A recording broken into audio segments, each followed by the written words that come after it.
First came the croissant, but today we're gonna take things to another level. I'm gonna share with you how to make pain au chocolat, and this is also called chocolatine in some regions of France, and some people also know it just simply as a chocolate croissant. And it really is just that. We're gonna need to make a croissant dough and have some chocolate inside to build a pain au chocolat. So this is the second video on my croissant series. If you haven't seen the step-by-step tutorial, which is the first episode of the series, then I highly recommend that you check that out, because we are gonna need a lot of those tips and tricks to make the perfect croissant dough. Starting from the yeast dough to the butter, dimensions, all these details are there. So I'm adding a link to the description box in this video so that you check that out and then come back to this video to get the follow-up, which is this, as the episode 2 of my croissant series. For this video, I managed to get my hands on a very special butter. This is from Brittany, a region in France, and it's supposed to be the best butter in the world. So I'm truly excited to see how well it performs during the lamination, how the layers will look in the end, and of course the taste. The smell is already incredible, so of course I'm really excited to just give it a go. So let's get back to the task at hand. At this point you should have a beautiful yeast dough ready to go that has been sitting in your fridge overnight. It's nice and cold, and you can lightly flour it so that you can stretch it just enough to cover that butter slab that we prepared. Again, you don't want to be using a lot of flour when you're making this lamination stage, so I have a little brush where I just dust off any excess. I have my butter here ready to go, and I want to show you quickly how to do this.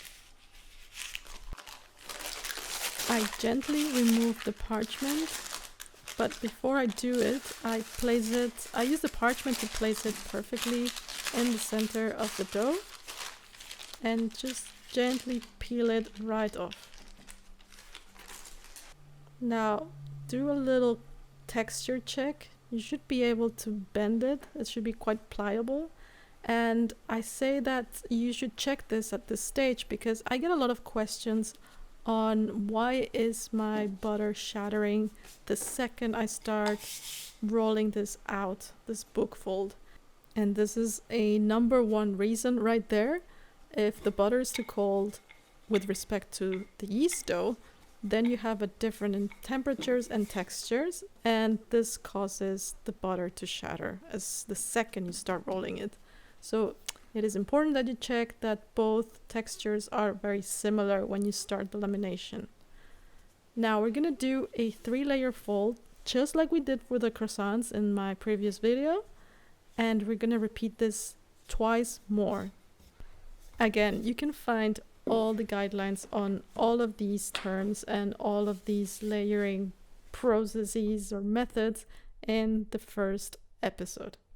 Now it's time to roll out the final dough and cut it into the desired shape. At this point, we've literally made the exact same thing as the croissant video. So the difference really is the shape, the final shape that you have to cut out of this dough. So for a croissant, you would do triangle shapes to get that beautiful crescent shape. But for pain au chocolat, we want a nice rectangle. And the dimensions for that rectangle are determined by the size of the chocolate stick. There are some pre-shaped chocolate sticks already available online. If you can't find them, then just make sure that you use a very high quality dark chocolate for this. You can use a piping bag and just pipe little sticks of chocolate. Let them just set before you use them, and they should be 8 centimeters long. So that really is what defines the dimensions of the rectangles for the pain au chocolat. These are 18 centimeters by 8 centimeters. And you've guessed it, this needs to go back in the fridge. We've worked it a little too much, so we need the dough a little bit firmer before we incorporate the chocolate. So I'm gonna take this to the fridge, prepare my chocolate, and then I'll be ready to go. Now I have 2 chocolate batons or sticks. You can use just one. It really depends on the mood if you're a chocolate fan. So right now you want to make sure that the first stick is nicely tucked into the dough before you add a second one. Just place them nice and tightly against one another and just roll the dough very, very tight and neatly. And once you get to the end, just press slightly so that the end doesn't unravel when it's proving or even baking.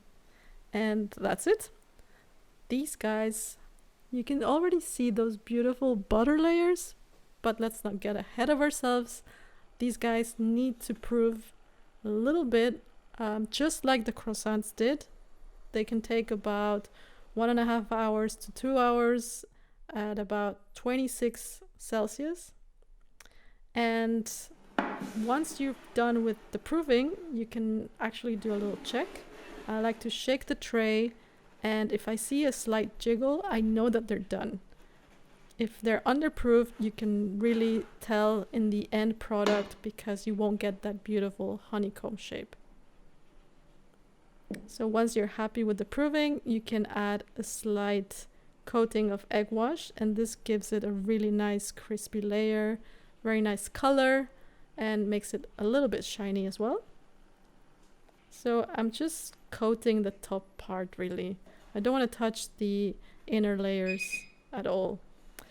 Now, baking guidelines are the exact same as for the croissants. So really, it's literally the same thing with chocolate and a different shape. And you will know when they're done, they will smell amazing, and you want a really beautiful golden brown color like the one I'm showing you here. This is a nice guarantee that it will be very crispy as well. I mean, those beautiful layers are already a good indicator that this is going to be a great pain au chocolat, but you cannot be certain unless you cut into them. So this is the big moment, and look at that signature honeycomb structure. This is exactly what you're looking for. Unfortunately, there's only 1 stick of chocolate in this one, but that's okay. It's only breakfast time for me. I hope you heard that crunch, because that's one of my favorite parts of the pain au chocolat. You see all those beautiful layers. All of that is super crispy. The chocolate is still there. And you can see that it's going to be very, very flaky when you bite into it. Absolutely delicious, of course. And the perfect breakfast treat, I would say. So this completes episode 2 of my croissant series. I will make a 3rd episode. I'm not going to tell you what it is yet, but stay tuned to find out more, and don't forget to subscribe.